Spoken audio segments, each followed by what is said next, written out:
Okay, hello and welcome to another episode of the HicTop Prusa i3 build. Last time we went over the unboxing, pulled everything out and organized it. Now we're going to do the X-frame. Here it is. Rather than go through step by step and have you watch me screw all this stuff together and put it together or have it go high speed, I figured I'd have it done, show you the highlights and the download that they give you. Here's what it looks like when it's done. The parts. And here is a interesting start. This is the first thing we do. It has you grab these parts, put them together. The issue is when you put them together, they actually fall through this little casting here. So when you get done peeling off the protective coating on this, putting this through,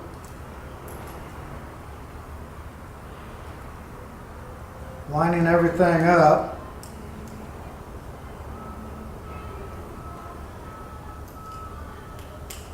making me a liar here. Anyway, and being backwards. Once you have it assembled, the trick is to align everything up. That is taking what they show and mounting it. And I got my little GoPro clone here, the Y4K. Try to get all that lined up, slide this in here, and basically put it where they have you assemble it. Now what I found is one, they don't give you any washers.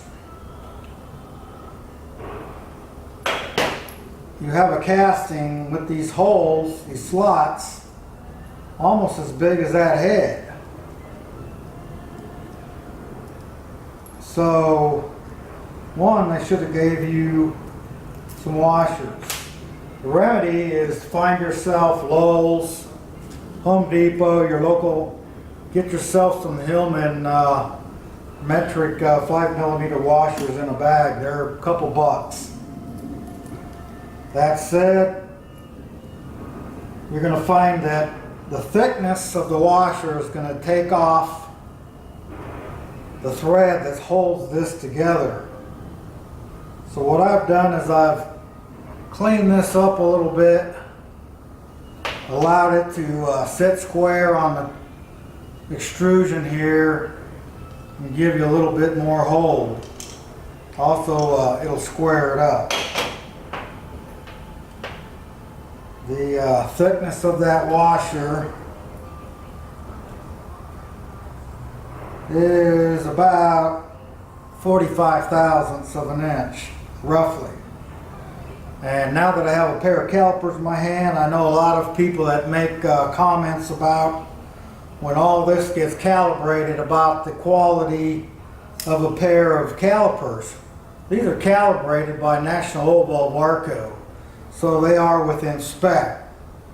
You can get yourself a gauge block and gauge them yourself. I also have a pair of Mitutoyo digital calipers if they want to cry out for name brand calipers.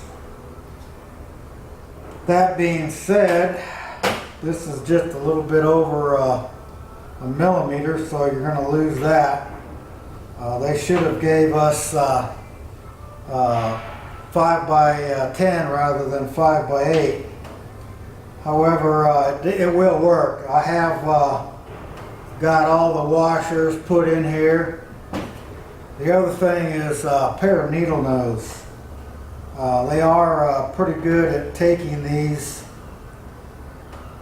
grabbing them like so and actually wiggling them into place before you even get anything done with this type of assembly. So that being said, you could literally take your washer, your bolt, your driver, literally set it on this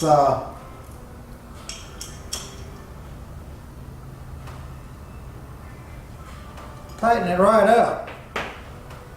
There you go. A nice little hint and a trick for these extruded frame assemblies.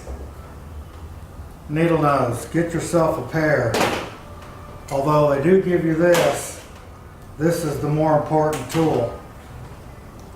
One other thing you want to do is keep this a little bit loose so that when you get to the end, you can tighten it when it gets to here and when it gets to here. The other thing is to keep yourself square this way, this way. This is going to fluctuate by this distance right here, so I wouldn't worry too much about that, but at least get one side within a couple thousandths or a tenth of a millimeter. My quality calipers, it's the plastic. Doesn't have anything to do with what it reads. It's just a little bit annoying. All right, enough of the jokes aside. I would show you this X-frame. Have that as the assembly. Shows you the nice pictures, nice assembly. Just go through it first. Look at what you have to do. They're showing you what to do and what not to do. The sequence, sometimes you can put these on before you put the rest. Get these into sub-assemblies. And sub-assemblies, what I would mean by that is,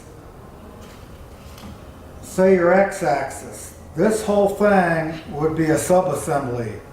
This extruder mount is a sub-assembly. Even though they show it different in this is how you want it when you go putting it together, because it works a lot easier than trying to have this on a frame and fumbling with putting screws together. You want to just be able to drop that on there and be done with it. Go through the different sequences, make sure everything fits. It's down here. Check all your clearances in the plastic. Make sure there's no cracks, because these are 3D printed parts. You don't want to torque them down too much. Make sure the bearings are free and roll. Make sure you don't tighten that too much so you'll get some binding. Shows you the different placement of it, where the bearings are. They show you putting these bearings on right here and then trying to put this plate on first. And this is what I'm talking about, a sub-assembly. Put these on this plate first before you stick them on the rods. Make sure all these are tight, because you really don't want to sit there and be having all this, trying to take this and move it around. Same thing with this. There's the driver. It shows you to put a switch on there. I've left all the switches off. That's one thing I don't like mixing, is electronics and mechanical all at once, because all it's going to do is get your limit switches, all the wires are going to be just dangling and dangling around while you're trying to tighten nuts and bolts. You can always add the wires later.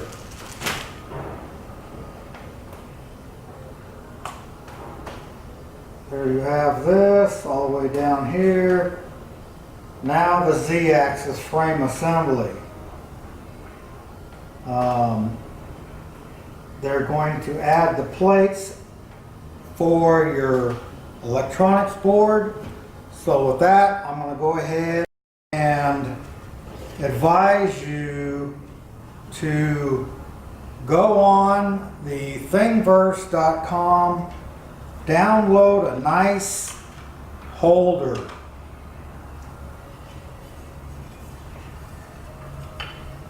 This holder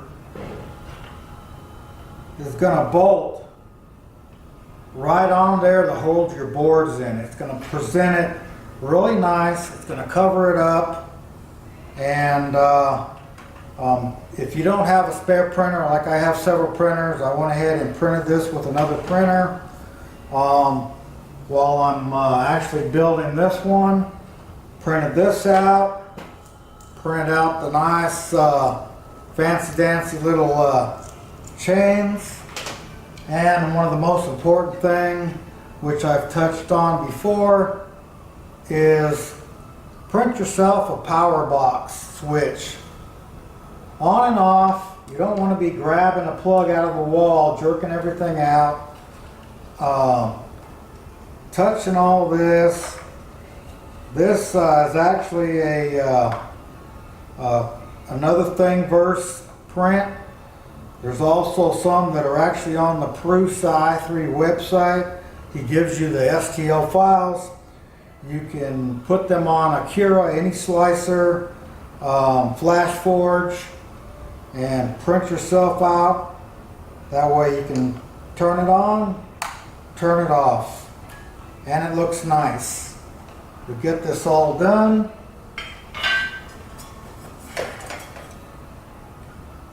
This will bolt on here. It'll make it a nice and tidy, very neat presentation of your printer. That said, I'm going to close it up with